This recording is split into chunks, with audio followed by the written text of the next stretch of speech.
de alguma árvore notável na sua cidade, ou de um conjunto arbóreo notável na sua cidade? Agora sim, agora é um indivíduo ou um conjunto. Quem lembra? Sim, quando pensa na sua cidade, lembra de alguma coisa. Flávio. Os ipês de Brasília. Flávio.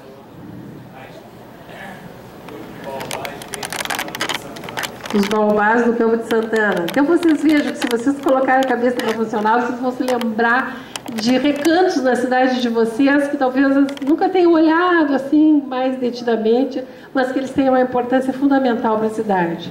Olhem, aqui em Porto Alegre já é comum, acho que tem colegas aqui que já assistiram isso várias vezes, né? Mas enfim, faz parte, tem gente que nunca assistiu. Aqui é um conjunto de palmeiras da Califórnia. Isso aqui é a Avenida João Pessoa, uma avenida longa, extensa, que cruza o Arroio Dilúvio e tem essa ponte aqui.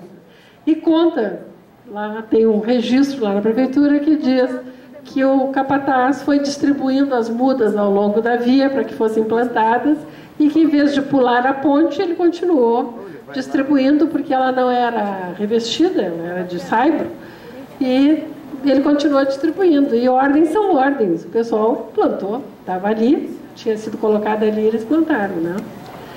Aí, quando o capataz retornou, viu que tinha feito isso, se enganou, e disse, não, mas isso não poderia ter sido feito, amanhã nós temos que voltar aqui para retirar.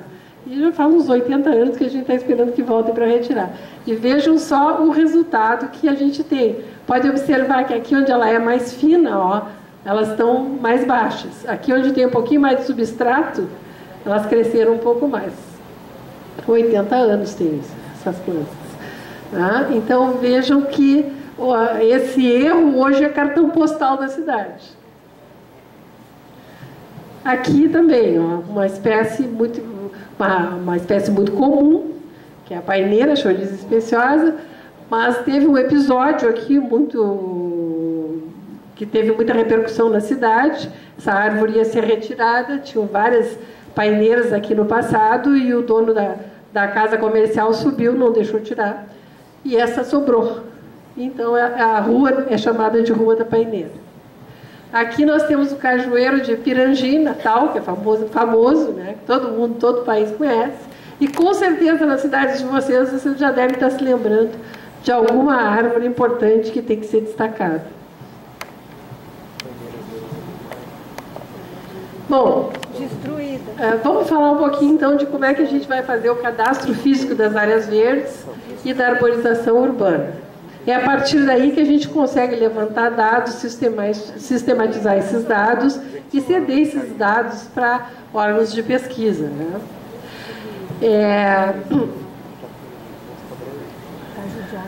Começando com a parte de áreas verdes. Não é fácil de fazer esse trabalho. Se eu não puder fazer como eu gostaria ou como a técnica demandaria, eu vou fazer do jeito que eu puder. É essa a mensagem que eu quero passar para vocês. Eu vou fazer do jeito que eu puder. Então, no caso das áreas públicas, eu vou levantar as áreas públicas, vamos fazer um cadastramento, ver metragem quadrada, isso nós vamos ver mais adiante.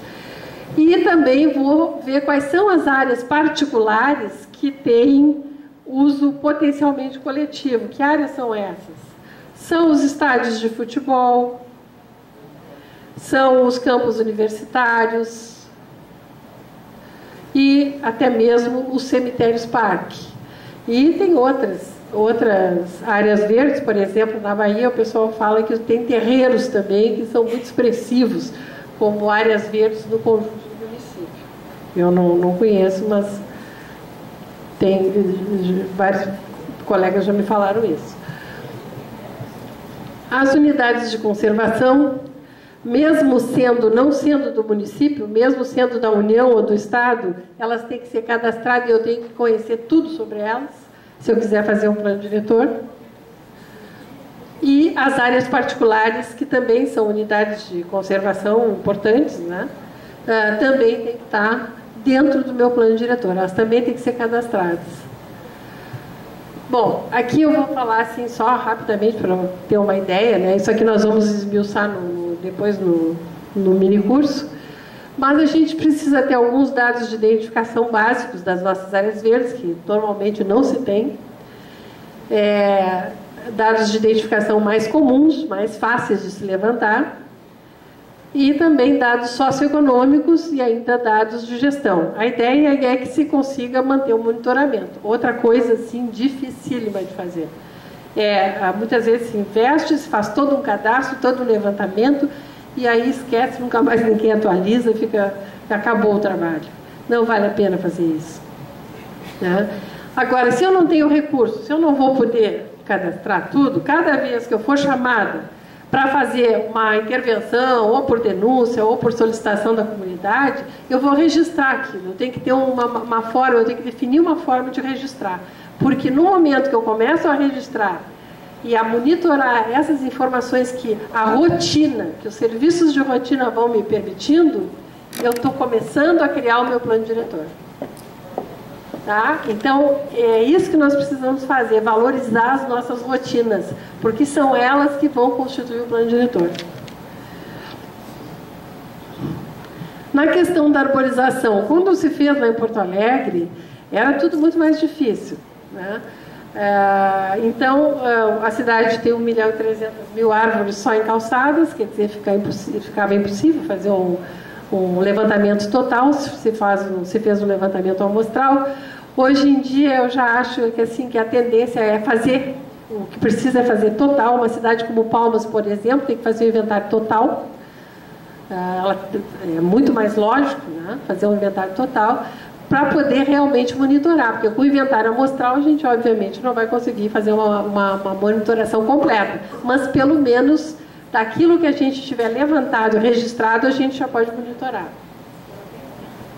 Na época, se contratou estagiários da universidade para ajudar. Isso é uma dica. Né? Foi feito um convênio, os estagiários foram treinados e ajudaram muito nesse trabalho. Foi muito importante.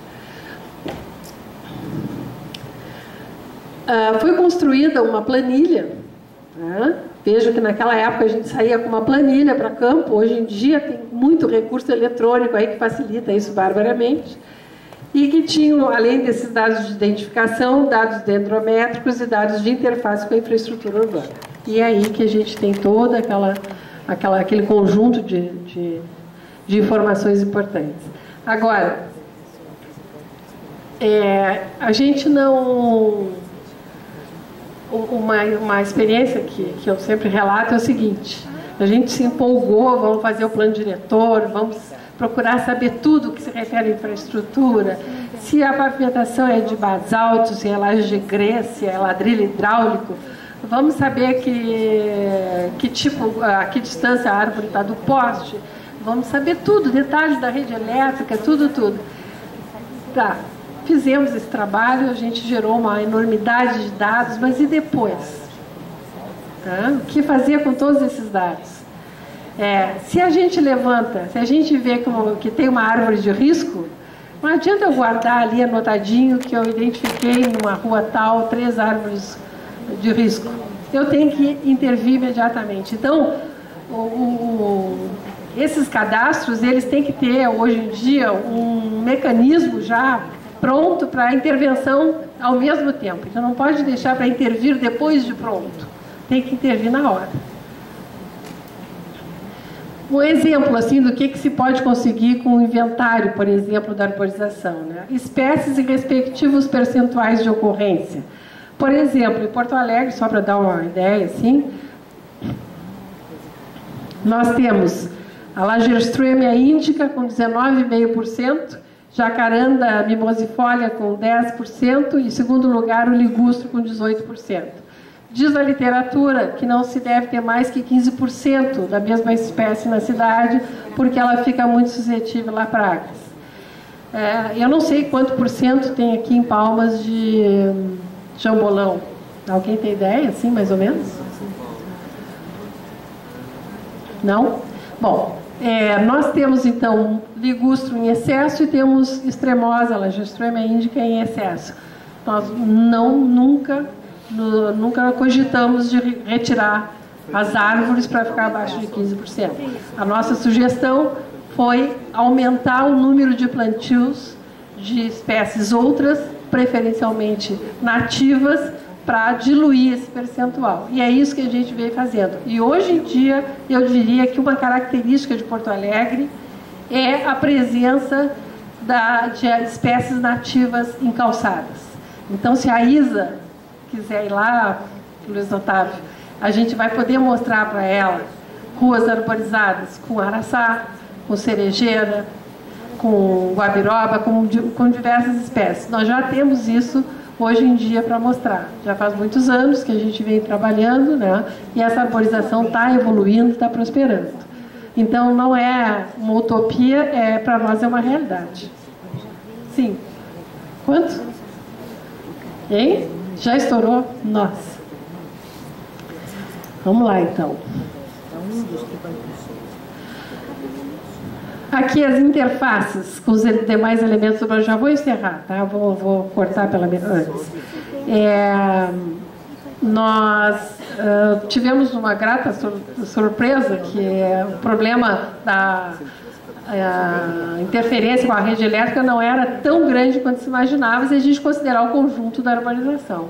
Na baixa tensão foi de 13%, na alta tensão foi de 1,2%. Então foi uma surpresa enorme, assim. Não era tão grande quanto se imaginava.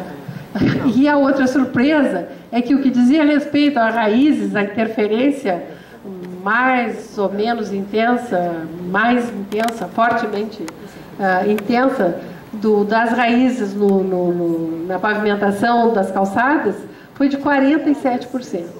Só que o que está para baixo da terra é mais fácil, né? Que a gente não presta tanta atenção do que está em cima. Então foi uma surpresa importante, chamou muita atenção.